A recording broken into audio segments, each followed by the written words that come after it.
যত দিন যাচ্ছে ততই কিন্তু উত্তাল হচ্ছে রাজ্য। 2026-এর বিধানসভা নির্বাচন যতই সামনে আসছে ততই কিন্তু তোলপাড় অবস্থা রাজ্যের। আজকে যে খবর, অত্যন্ত বড় খবর, উত্তাল বিধানসভার ফ্লোরে মার সাসপেন্ড 4। বন্ধুগণ, এই মুহূর্তের আরও একটি বড় খবর, ব্রেকিং নিউজ। বিজেপির অভিযোগ ক্ষমতার অপব্যবহার, চুপ বিধানসভা চলছে। বন্ধুগণ, আপনাদেরকে অনুরোধ, আপনারা পুরো ভিডিওটি শেষ পর্যন্ত দেখবেন। তখনই শাসক দলের তরফে রাজ্যের প্রতিমন্ত্রী চন্দ্রিমা ভট্টাচার্য উঠে দাঁড়ায়। ঠিক তখনই বিজেপির পক্ষ থেকে জোরদারভাবে চিৎকার করা হয়। অধ্যক্ষের সিদ্ধান্তেই নাকি বিজেপির বিধায়কদের বক্তব্য এক্সপাঞ্জ করা হয়েছে। আপনারা জানেন, এই মুহূর্তে তৃণমূল এবং বিজেপির মধ্যে রেষারেষি চরমে। বিজেপির পক্ষ থেকে স্বরাষ্ট্রমন্ত্রী অমিত শাহ পরিষ্কার বার্তা রেখেছেন, 2026-এ তৃণমূলকে সমূলে উৎপাত করতে হবে।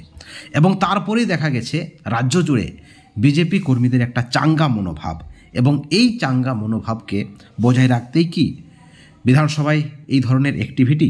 বিজেপির ফের উত্তাল বিধানসভা। সোমবার এক ঝাটকায় 4 বিজেপির বিধায়কের উপর সাসপেন্ড অর্ডার দিয়েছেন অধ্যক্ষ। এবং বিধানসভা সূত্রে জানা গিয়েছে, অগ্নিমিত্রা পালকে, শঙ্কর ঘোষকে, দীপক বর্মনকে এবং মনোজ ওরাওকে কোটা অধিবেশন থেকে সাসপেন্ড করা হয়েছে। একেবারে একটা ঐতিহাসিক খবর, বড় খবর, ব্রেকিং নিউজ, যেমনটা দাবি করা হচ্ছে বিজেপির পক্ষ থেকে। এর আগে গত সোমবারও আপনারা দেখেছেন, অধিবেশন চলাকালীন সাসপেন্ড হয়েছিল বিজেপির বিধায়ক মনোজ ওরাও। এবং এক সপ্তাহ পরেও এই যে একটা পরিস্থিতি, এই পরিস্থিতির কিন্তু কোনো পরিবর্তন দেখা যায়নি। এবার সরাসরি এই অধিবেশনের জন্য নিলম্বিত হলেন বিজেপির 4 জন বিধায়ক। এবং এই 4 বিধায়ককে সাসপেন্ড করলেও ওয়াকআউটের পথে কিন্তু এগোয়নি তারা। শাসকের বিরুদ্ধে চালিয়ে যায় স্লোগান, একের পর এক স্লোগান, দুর্নীতির স্লোগান, ক্ষমতার অপব্যবহারের স্লোগান, প্রশাসনিক ব্যর্থতার স্লোগান। এবং সেই সময় তাদেরকে টেনে হিচড়ে সভাকক্ষ থেকে বের করে মার্শাল টিম। কিন্তু প্রশ্ন হচ্ছে, কেন এত বড় অ্যাকশন? কী কারণে তাদের বিরুদ্ধে এই সাসপেন্ড দেওয়া হয়েছে? বিধানসভা তরফে যে খবর, যে এর আগের অধিবেশনে বিজেপি বিধায়কদের বক্তব্য এক্সপাঞ্জ বা মুছে ফেলা হয়েছে বলে প্রশ্ন তুলেছেন, অভিযোগ করেছেন বিধায়ক অশোক লাহিড়ী। তখনই শাসক দলের তরফে রাজ্যের প্রতিমন্ত্রী চন্দ্রিমা ভট্টাচার্য উঠে দাঁড়িয়ে বলেন, অধ্যক্ষের সিদ্ধান্তেই নাকি বিজেপি বিধায়কদের বক্তব্য এক্সপাঞ্জ করা হয়েছে। এবং তারপরেই উত্তেজনা একেবারে চরম পর্যায়ে পৌঁছে যায়। চিৎকার, চেঁচামেচি, স্লোগান এবং যে খবর, হাতাহাতি পর্যায়ে চলে যায় পরিস্থিতি। এরপরেই শাসক শিবিরের বিরুদ্ধে সুর চড়ান বিজেপির বিধায়কেরা। লাগাতার স্লোগান, কাগজ ছিঁড়ে প্রতিবাদ জানাই বিজেপির বিধায়কেরা। পাল্টা চিৎকার শুরু করে দেন তৃণমূলের বিধায়কেরাও। অর্থাৎ পক্ষ প্রতিপক্ষের এই যে স্লোগান, চিৎকার, তাতে একেবারে পরিস্থিতি উত্তাল হয়ে ওঠে, কেঁপে ওঠে পুরো বিধানসভা। এবং পরিস্থিতি সামাল দেওয়ার জন্য উঠে দাঁড়ান অধ্যক্ষ। প্রত্যেককে সংযত হওয়ার কথা বলেন তিনি, সকলকে শান্ত করার চেষ্টা করেন। এমনকি বিজেপি বিধায়কদের সাসপেন্ড করে দেওয়ার হুঁশিয়ারিও দেন তিনি।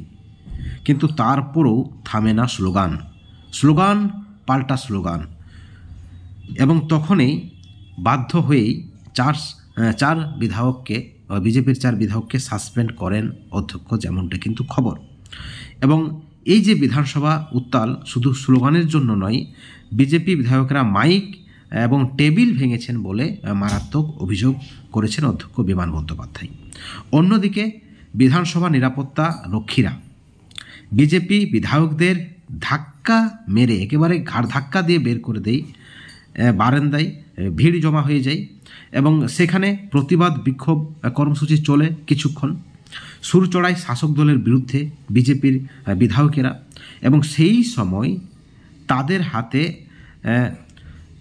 যেটা লেখা ছিল, যে প্লে কার্ড, সেটা হচ্ছে চুপ বিধানসভা চলছে, অর্থাৎ ক্ষমতার অপব্যবহার করা হচ্ছে। তৃণমূল তাদের জোর করে চুপ করাতে চাইছেন, এই ধরনেরই কিন্তু এই অভিযোগ বা এই ধরনেরই কিন্তু এই অভিযোগের ইঙ্গিত। বন্ধুগণ, আপনাদেরকে জানিয়ে রাখি, বিধানসভার মুখ্য সচেতক তথা আপাতত এই অধিবেশন থেকে নিলম্বিত বিধায়ক শঙ্কর ঘোষ জানিয়েছেন যে চত্বরের মধ্যে আমাদেরকে ফেলে মারা হয়েছে, ফ্লোরে ফেলে তাদেরকে নাকি মারা হয়েছে, মারাত্মক অভিযোগ। মহিলা বিধায়কদের গায়েও নাকি হাত তোলা হয়েছে, তারপর টানতে টানতে কক্ষ থেকে বের করে দেওয়া হয়েছে। এমনকি আগের দিনেও নাকি ঠিক একই পরিস্থিতির তারা শিকার হয়েছিলেন। অর্থাৎ বিজেপির পক্ষ থেকে যেমনটা দাবি করা হচ্ছে যে কোথাও না কোথাও ক্ষমতার অপব্যবহার করা হয়েছে এবং এই প্রতিবাদ তাদের চলবে, তাদের দাবি, এর বদলা নেবে রাজ্যের মানুষ। বিজেপি কর্মীরা 2026-এর বিধানসভা নির্বাচনে সমূলে তারা উৎখাত করবেন এই সরকারকে, তেমনটাই কিন্তু দাবি করা হচ্ছে বিজেপির পক্ষ থেকে। বিজেপির আরও দাবি, তৃণমূল বুঝতে পারছে যে এই মুহূর্তে অর্থাৎ 2025-এই তাদের এই অবস্থা এবং 2026 হতে হতে তৃণমূলের অবস্থা আরও খারাপ হবে। মানুষের আস্থা তারা হারাচ্ছেন, যেভাবে একের পর এক দুর্নীতি হয়েছে, খাদ্যে দুর্নীতি, স্বাস্থ্যে দুর্নীতি, চাকরিতে দুর্নীতি, রাস্তায় দুর্নীতি, অর্থাৎ প্রতি জায়গায় দুর্নীতি হয়েছে এবং পুলিশ প্রশাসন একেবারে ব্যর্থ। আপনারা দেখেছেন যেভাবে মুর্শিদাবাদে দাঙ্গা হয়েছে।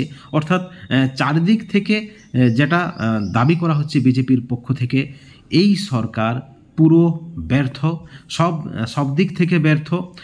চাকরি নিয়ে ছেলেখেলা করেছেন। আপনারা দেখেছেন 2016 সালের পুরো প্যানেল বাতিল, 26,000 শিক্ষক শিক্ষাকর্মীর চাকরি বাতিল, অর্থাৎ 26,000 পরিবার নিয়ে খেলেছে তৃণমূল সরকার। এবং যেভাবে হিন্দুদেরকে বেছে বেছে মারা হচ্ছে, যেমনটা দাবি করা হচ্ছে বিজেপির পক্ষ থেকে, যে দাবিটা বারবারই করে আসছেন বিজেপির বিধায়ক তথা বিরোধী দলনেতা শুভেন্দু অধিকারী, এমতো অবস্থায় মানুষ তৃণমূলের উপর আস্থা হারাচ্ছেন। এমনকি সংখ্যালঘুরাও বলছেন যে সংখ্যালঘুরাও তৃণমূলের উপর আস্থা হারাচ্ছেন। অর্থাৎ এই শাসক দলের একেবারে শেষ সময় এসে গেছে, যেমনটা দাবি করা হচ্ছে বিজেপি বিধায়কদের পক্ষ থেকে। বন্ধুগণ, 4 জন বিজেপির বিধায়ক সাসপেন্ড, তাদের হাতে প্লেকার্ড, চুপ বিধানসভা চলছে। এই ভিডিওর পরিপ্রেক্ষিতে অবশ্যই আপনারা আপনাদের মতামত আমাদের চ্যানেলের কমেন্ট সেকশনে কমেন্ট করে জানাবেন। সকলে ভালো থাকবেন, কিন্তু কোনো ধরনের হিংসা থেকে অবশ্যই দূরে থাকবেন। Thank you so much.